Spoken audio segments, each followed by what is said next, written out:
오늘 본문의 말씀을 가지고 그날이 있었기에 가능한 오늘이라고 하는 주의 말씀을 함께 나누고자 합니다. 우주와 지구의 역사가 있듯이 또 세계와 인류의 역사가 있듯이 한 국가와 민족의 역사가 있듯이 이 땅 위에 존재하는 모든 교회들도 저마다의 역사를 가지고 있습니다. 에드워드 카라고 하는 역사학자는 역사를 이렇게 정의했죠. 역사란 현재와 과거 사이에 끊임없는 대화이다 라고 이야기했습니다.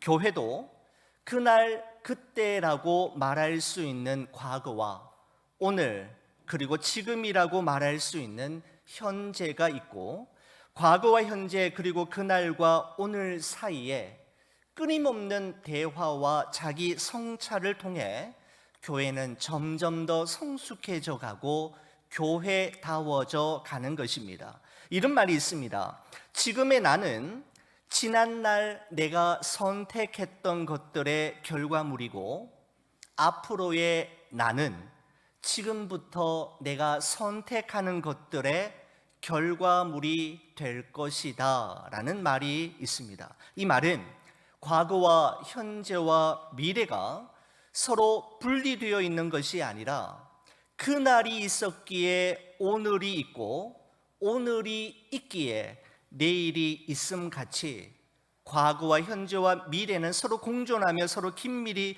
연결되어 있음을 말하는 말일 것입니다. 저는 여러분과 함께 우리 라푸엔테에서의 마지막 주일 예배를 드리면서 전도서의 말씀으로 지난날 우리 교회가 걸어왔던 길을 돌아보며 앞으로 우리 교회가 걸어가야 할 길은 어디인지를 다시금 재조명하는 그런 의미 있는 시간을 가지고자 합니다. 여러분, 전도서의 말씀은 허무와 모순으로 가득한 우리의 인생을 노래하고 있는 책입니다. 전도서의 초반부와 중반부에서는 우리 인생이 왜 이토록 허무와 모순으로 가득한지 그 이유에 대해서 자세히 설명한 후에 전도서의 마지막 부분에서는 그 허무와 모순에서 벗어나는 방법, 즉 하나님의 선물로 우리에게 주어진 인생을 정말 의미 있고 가치 있게 살아가는 비결에 대해서 소개하고 있는 우리에게 너무나도 소중한 책입니다. 전도서를 기록한 솔로몬, 그 역시 극과 극의 삶을 살았던 인물입니다. 그의 인생 전반전은 여호와를 경외함이 지혜의 근본임을 깨닫고 신령한 지혜로 나라와 백성들을 잘 다스렸지만은 하나님을 조금씩 멀리하다가 마침내 자기 욕망이 이끄는 대로 살았던 그의 인생 후반전은 타락과 몰락의 길을 걷는 불운의 왕이 되었습니다. 이처럼 파란만장하고 우여곡절이 많았던 솔로몬은 자신의 삶 속에서 건져 올린 소중한 깨달음을 성령의 감동하심을 따라 한자 한자 기록하기 시작했는데, 바로 오늘 여러분과 제가 나눌 전도서의 말씀이며 그 전도서의 말씀 중에서도 가장 핵심이 되는 말씀을 여러분과 함께 나누고자 합니다. 오늘 본문의 말씀은 다음과 같은 말씀으로 시작이 됩니다. 13절의 말씀을 보시면 하나님께서 행하시는 일을 보라, 이렇게 말씀하고 있습니다. 여러분, 짧지만 이 짧은 한 문장 속에 담겨져 있는 의미는 너무나 크고 이 짧은 한 절의 무게는 너무나도 무겁습니다. 우리가 이 세상을 살아가는 동안에 경험하게 되는 모든 일들과 그 모든 일들의 배후에는 하나님이 계시며 하나님께서 분명한 목적과 의도를 가지시고 행하시는 일이 있음을 표현하고 있는 말씀입니다. 표면적으로는 그냥 일어난 일 같지만 마음을 기울여서 눈여겨보면 그 일, 그 사건은 어느 것 하나 하나님의 섭리의 범위 밖에서 그리고 하나님의 섭리의 지문이 묻어있지 않은 것이 없음을 말씀하고 있는 것이죠. 이사야 45장 7절 말씀에 보면 이런 말씀이 있습니다. 나는 빛도 짓고 어둠도 창조하며 나는 평안도 짓고 환난도 창조하나니 나는 여호와라 이 모든 일을 행하는 자니라 하였노라 라고 말씀하고 있습니다. 여러분, 여기서 사용하고 있는 빛과 어둠, 평안과 환난이라고 하는 단어들은 이 세상에서 일어나는 모든 일들을 말하고 여러분과 제가 이 세상을 살아가는 동안에 경험하게 되는 모든 일들을 의미합니다. 바로 그 모든 일들의 배후에 누가 계셨느냐 하면 하나님이 계셨고 그 일을 통해 하나님께서 행하시는 일이 있었음을 말씀하고 있는 것이죠.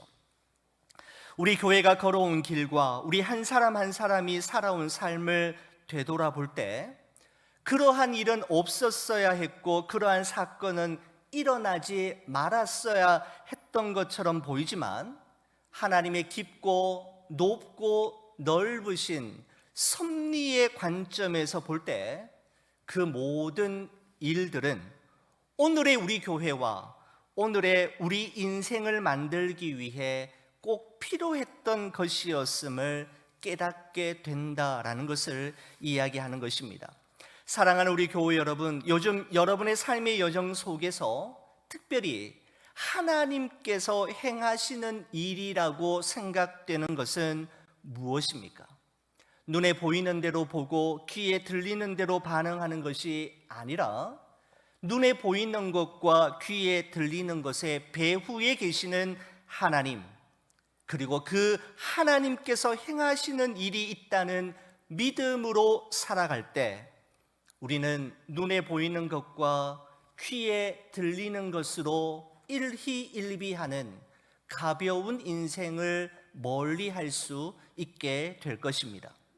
솔로몬은 하나님께서 행하시는 일을 보라라고 한 후에 곧 이어서 하나님께서 굽게 하신 것을 누가 능히 곧게 하겠느냐라고 말씀하고 있습니다. 여러분, 이 말씀은 인간이 결단코 넘을 수 없는 한계가 있음을 의미할 뿐만 아니라 하나님의 절대 주권을 인정하며 살아가는 삶이 중요함을 말씀하고 있습니다.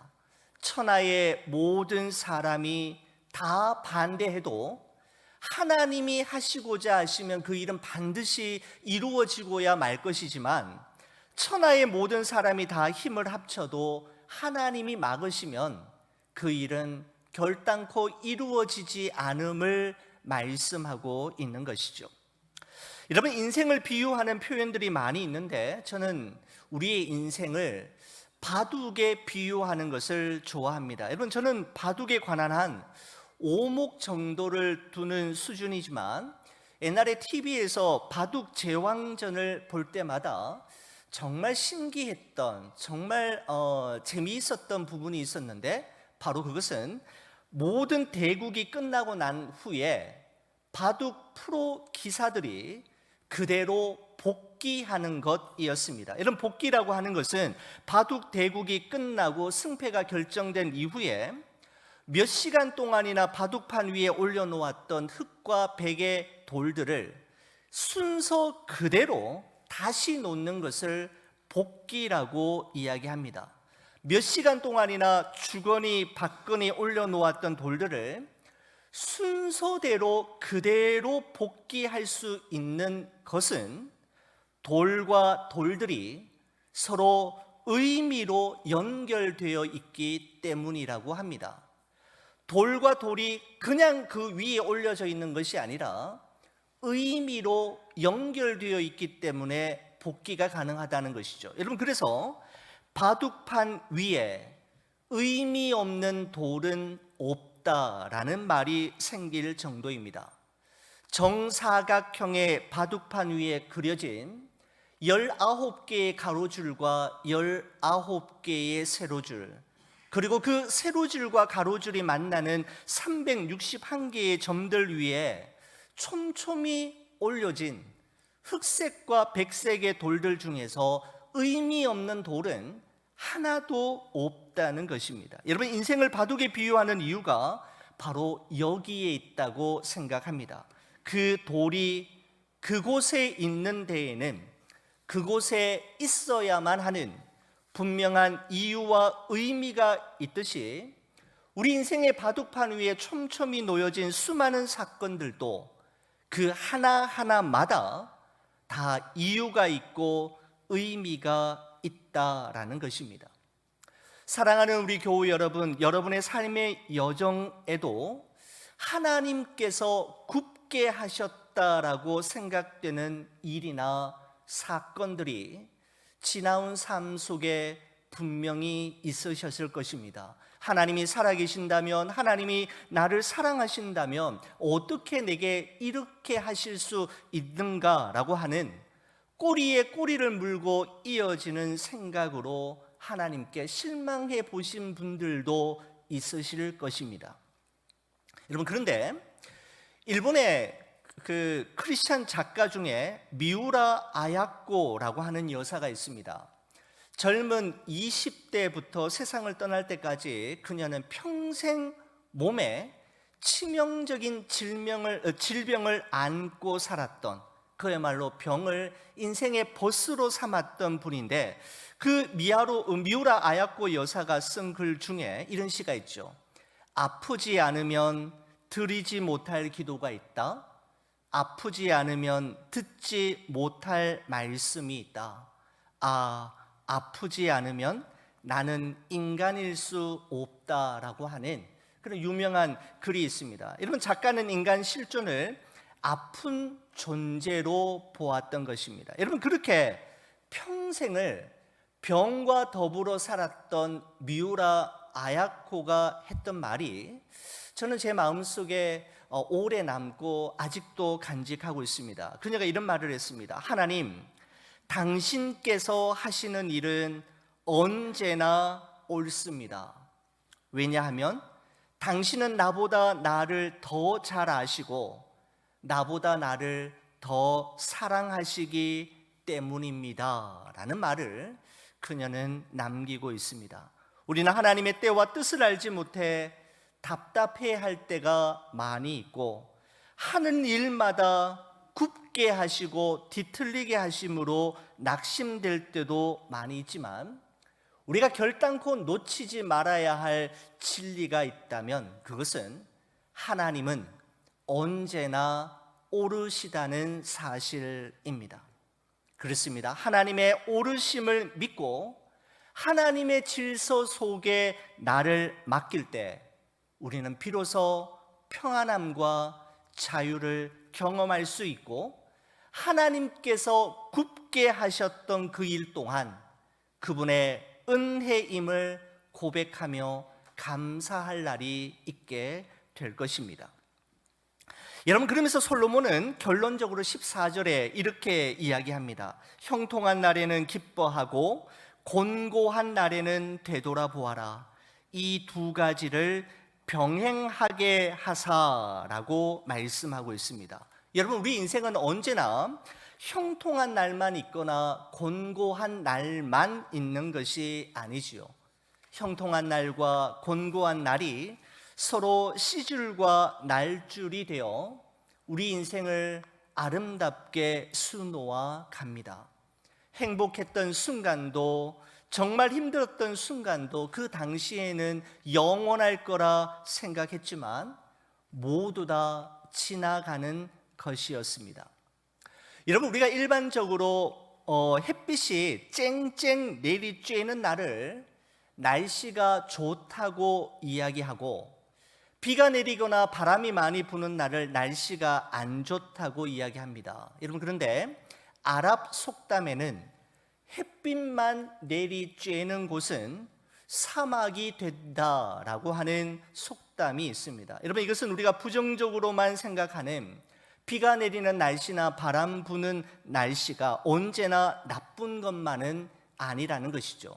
생물이 성장하고 풍성한 열매를 맺기 위해서는 햇빛도 필요하지만 때로는 바람도 필요하고 때로는 비도 필요하기 때문입니다. 여러분, 그래서 디모데전서 4장 4절은 우리에게 이렇게 고백하고 있습니다. 하나님께서 지으신 모든 것이 선함에 감사함으로 받으면 버릴 것이 없나니 라고 말씀합니다. 하나님께서 지으신 모든 것, 즉 하나님께서 여러분과 저희 인생 가운데 허락하신 모든 것은 선하다라고 말씀하고 있습니다. 왜냐하면 그 속에 하나님의 분명한 이유와 목적이 스며들어 있기 때문입니다. 이와 같은 사실을 믿고 우리가 어떠한 일에도 감사한다면, 감사함으로 받으면 어느 것 하나 버릴 것이 없는 소중한 우리의 영적 자산이 될 뿐만 아니라 우리의 인생을 완성시키는 소중한 퍼즐 조각이었음을 깨닫게 될 것입니다. 솔로몬은 형통한 날에는 기뻐하고 곤고한 날에는 되돌아보아라고 하면서 하나님께서 우리 인생을 형통한 날과 곤고한 날이 서로 병행하게 하신 이유가 무엇인지를 말씀하고 있는데, 여러분 14절 마지막 부분에 보면 이렇게 기록합니다. 사람이 그의 장래일을 능히 헤아려 알지 못하게 하셨느니라 라고 말씀하고 있습니다. 여러분, 사람은 누구나 장래에 일어날 일들을 미리 알고 싶어 하지요. 한 달 후까지는 아니어도 내일 일어날 일이라도 알고 싶은 마음이 있지만, 안타깝게도 우리 인간은 한 치 앞도 내다볼 수 없습니다. 여러분, 왜 하나님께서는 우리 인생에게 형통한 날과 곤고한 날을 병행하게 하시고 우리로 하여금 우리의 장래일을 절대로 알 수 없게 만드셨을까요? 하나님의 의도는 명확합니다. 매일매일 하나님 바라보고 매 순간 하나님만 의지하며 살도록 하시기 위해 형통한 날과 곤고한 날을 병행케 하시고, 언제 형통한 날, 언제 곤고한 날이 올런지를 모르게 하셨다라는 것입니다. 하나님께서 출애굽한 이스라엘 백성들에게 만나를 주실 때 여러분, 한 달치나 일주일치를 한꺼번에 공급해 주셨던 것이 아니라 매일매일 하루 먹을 치만 허락해 주셨지 않습니까? 여러분, 왜 그렇게 하셨을까요? 하나님의 능력에 한계가 있었기 때문일까요? 아니면 하나님께서 가지고 계신 것이 너무 제한적이어서 그들을 한꺼번에 먹이시기에는 모자라서일까요? 아닙니다. 아무것도 없는 광야 한 복판을 지난다 할지라도 매일매일 하나님 바라보고 매 순간 하나님을 의지하면 어떠한 날이든지, 형통한 날이든지 곤고한 날이든지, 어느 곳에서든지, 광야에서든지 어느 곳에서든지 살 수 있음을 가르쳐 주시기 위함이었습니다. 여러분, 저희 집 거실에는 다음과 같은 글이 씌어진 액자 하나가 있습니다. 이런 글이 씌어져 있습니다. I trust the next chapter because I know the author 이라고 하는 글입니다. 여러분, 누가 한 말인지 인터넷으로 아무리 검색을 해도 이 출처를 찾을 수가 없었는데, 여러분 혹시 아시게 되면 저에게 한번 말씀해 주시면 좋겠습니다. 저는 이 10월이 한 달을 보내면서 우리 라부엔테 시대를 마무리하고 라하브라 시대를 기도로 준비하면서 이 한 문장이 저의 마음속에 참 의미 있게 자리 잡고 있습니다. I trust the next chapter because I know the author. 여러분, 이 문장의 the next chapter를 저는 우리 좋은 비전 교회의 미래라고 해석하고 the author를 하나님으로 해석해 보았습니다. 저는 라부엔테 시대의 막을 내리고 이제 라하브라 시대의 개막을 앞두고 있는 우리 좋은 비전 교회의 장래와 미래의 일이 너무너무 궁금하지만 저는 알지는 못합니다. 그러나 우리 교회의 주인이 누구인지, 우리 교회의 운명이 누구의 손에 달려 있는지를 알기에 저는 우리 교회의 장래와 미래를 알지 못해도 괜찮습니다. 대신 저는 하나님을 신뢰합니다. 넥스트 챕터에 대한 부분은 하나님의 손에 맡기기 때문입니다. 여러분, 이제 우리의 할 일은 분명합니다. 사람으로 하여금 능히 헤아려 알지 못하게 하신 장래의 일은 하나님의 손에 맡기고, 하나님을 신뢰함으로 그분의 손에 맡기고, 우리는 하나님의 선물로 주어진 매일매일의 삶을 믿음의 역사와 사랑의 수고와 소망의 인내로 만들어 가는 것입니다. 이전에 하나님 한 분만을 바라보면 눈물로 간절히 기도했던 그날이 있었기에 오늘이 가능한 것처럼 앞으로도 모든 순간에 하나님을 인정하고 믿음으로 순종의 길을 걷는다면 그런 오늘들이 모이고 쌓여서 마침내 라하브라 시대에서의 우리 좋은 비전 교회는 이전보다 더 큰 하나님의 영광을 반드시 보게 될 것입니다.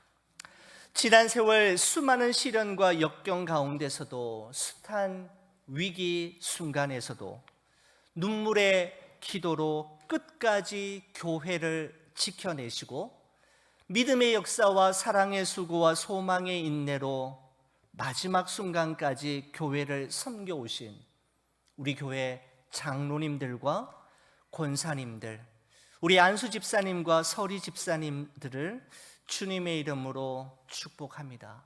정말 수고 많으셨습니다. 주님의 교회를 향한 여러분들의 수고와 헌신, 진실된 마음과 중심, 그리고 남모르게 이 교회의 바닥을 흥건히 적셨던 여러분의 모든 눈물들을 우리 주님이 주의 병에 담으셔서 기억하시고 반드시 갚아 주실 것입니다.